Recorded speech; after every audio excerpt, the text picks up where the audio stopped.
So we have got our nucleotide clearly here. Okay, let's again recap it. DNA is made up of a linear polymer of nucleotide. Nucleotide includes what? Nitrogenous base, deoxyribose sugar, and a phosphate group. So what were the nitrogenous base? Purine, pyrimidine, and nitrogenous bases are nitrogen containing carbon atoms. Nitrogenous bases, these purine and pyrimidines, are made from the amino acids which include glycine, aspartate, and glutamine. Only these three. And what is deoxyribose sugar?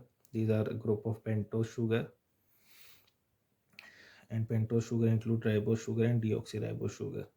Deoxyribose sugar combines with that nitrogenous base, and if it combines with adenine, then it will form adenosine. If it combines with guanine, it will form guanosine, and if it combines with cytosine, it will form cytidine, and if it combines with thymine, it will form thymidine. And combination of deoxyribose sugar with nitrogenous base forms a nucleoside. And how a nucleotide will be complete?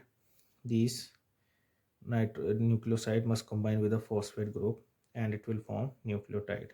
Phosphate group must attach with the carbon 5. Okay, so what we got here? A nucleotide. But what we needed? DNA is a linear polymer of nucleotide. So now these nucleotides must be arranged in a linear polymer. Okay, these nucleotides that we got must arrange in a linear polymer. Okay, so now let's arrange them in a linear polymer here.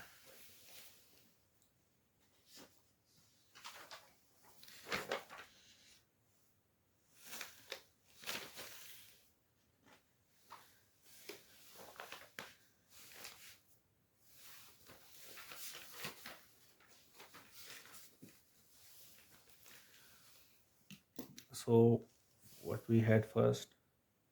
Oxygen, carbon 1, carbon 2 attached with hydrogen, carbon 3, carbon 4, and a carbon 5. This is our nitrogenous base. This is our deoxyribose sugar attached with adenine, and where our phosphate group will be at carbon 5. Okay, and now this is a nucleotide, and what must happen? The other nitrogenous base should start attaching with them. Okay, so what is happening here? There is another nitrogenous base. Let me just make it a short one. It has a phosphate group, and what was here? Hydroxyl group. Now this phosphate group will attach with hydroxyl group, and here again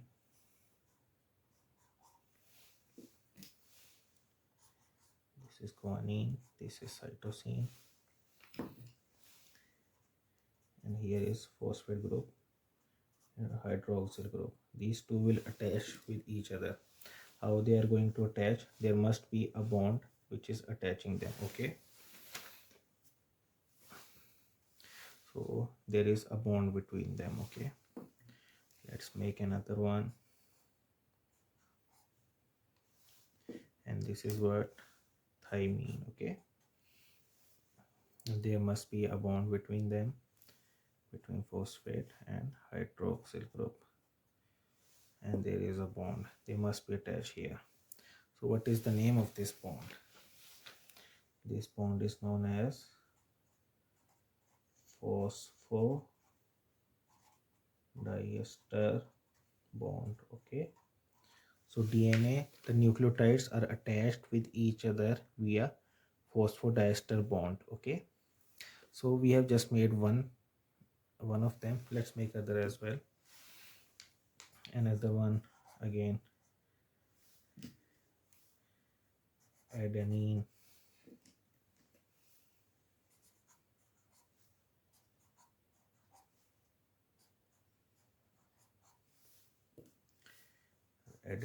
guanine, cytosine, thymine. This is the phosphate group attaching here, hydroxyl group, phosphate group, hydroxyl group, phosphate group. Okay, And what is the bond between them? Phosphodiester bond. And with the help of this bond, these are attaching together. So now what we have got, let's go to our first page. And we had what? DNA is a linear polymer of nucleotide. So what we have got here, a linear polymer of nucleotide. It is linear and polymer as well. Like here is adenine, here is also adenine, guanines and guanine. So it was extremely simple to understand this. Now we have got our complete DNA structure that we discussed. But one thing is left, arranged in a double helix structure. So what does it mean? That it must also have a same strand here as well. Okay, so let's make it another strand. Before that, remember, uh, DNA is arranged in 5 to 3 sequence. 5 to 3 sequence. You must have studied it in the books. So what does it mean? It is, this mean that 5 end of 5 carbon and 3 carbon. Okay, now let's see here. This is the 5 carbon and phosphate is attaching with it. Now the 5 end of this carbon, this is the 5 end, right? C5, and it has phosphate attached. 5 end will attach with 3 end. Here also 5 end will attach with 3 end. So it always attaches like this. Okay, so this end, the first end of DNA, let's change its color. One end will be the 5 end, the top end or the starting end, and the last end will be 3 end.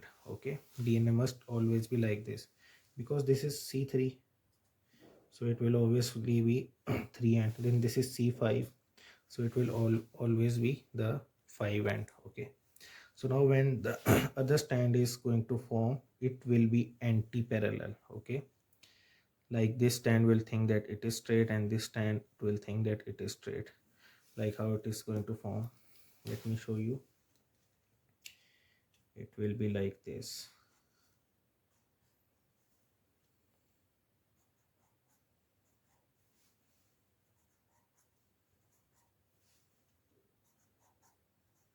It will always be like this.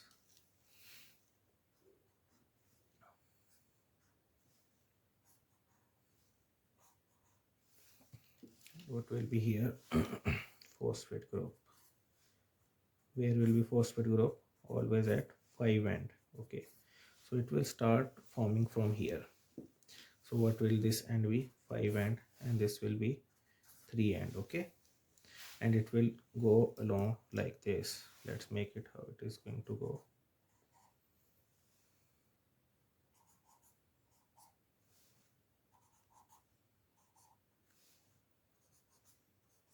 Like this here. Okay,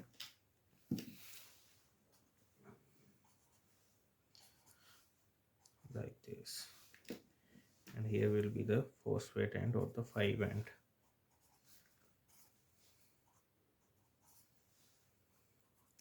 And obviously this one will be the 3 end, because the down, it is the down end, or you can say the hydroxyl end. So this will be the 3 end, because the carbon 3 is here, phosphate group is always here.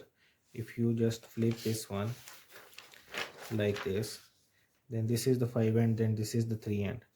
So it is just about the perspective. But DNA is arranged anti-parallel, so this DNA is now opposite, and this one is straight and this one is opposite of here. And if you just do like this, then this one is straight and this one is anti-parallel or opposite. So actually they both are just the same. Now they are arranged like this. Okay, DNA is always arranged like this. And one more thing, adenine, like this is adenine, it will always combine with, form a bond with thymine. Guanine will always form bond with cytosine, and cytosine always form with guanine, and thymine with adenine. Again, adenine will be attached with thymine, and guanine with cytosine, and cytosine with guanine, adenine and thymine. Like we can say, adenine always attached with thymine and cytosine always attached with guanine. But how they are attaching? There must be some kind of bond, like, right? Like here was, it was attaching with phosphodiester bond, this hydroxyl group and phosphate, and or you can say 3 carbon end with 5 carbon end, they were attaching with each other with a very strong bond, and this bond was phosphodiester bond. So which bond is here? There is also a bond here. GC has a strong bond, CG also has a strong bond, both are same, but adenine and thymine has a weak bond. Again, adenine and thymine is having a weak bond. GC is having 3 bond, again 3, and this is 2. So what are these bonds? These bonds are hydrogen bonds. Okay, and what is the one difference here? Adenine and thymine has 2 hydrogen bond, and cytosine and guanine has 3 hydrogen bond. So this was the main thing here. Now let's see again, let's recap. These are the nucleotides, and now these nucleotides are arranged in a linear pattern, in, or we can say in a linear polymer, and also with another strand. So they are arranged in a double helix arrangement, and it has what? Nucleotides arranged in a linear polymer manner. Okay, so it was very simple. There was nothing difficult, and these nucleotides are attached with each other with phosphodiester bond, and these the other strand is attached with the first strand with uh, hydrogen bonds. So what is the characteristics of this bond? This DNA strand, first one is they move from 5 to 3 always. Okay, they are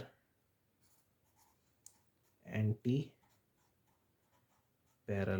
Okay, and next what? Nucleotides have phosphodiester bond, and adenine, guanine, cytosine, and thymine have hydrogen bonds. So it was very simple. The nitrogenous base combines with deoxyribose sugar, and deoxyribose 5 and combines with phosphate, and these nucleotides are arranged and combined with a very strong bond, the phosphodiester bond, and the other strand of DNA combines with the first strand and forms a double helix structure, and they combine with a weak hydrogen bond. Okay, remember this bond is weak. If this bond is very strong, then we cannot have DNA replication and cells cannot divide. So this bond has to be weak. Okay, so now there is another thing. We have made this strand like this, but actually it is in helix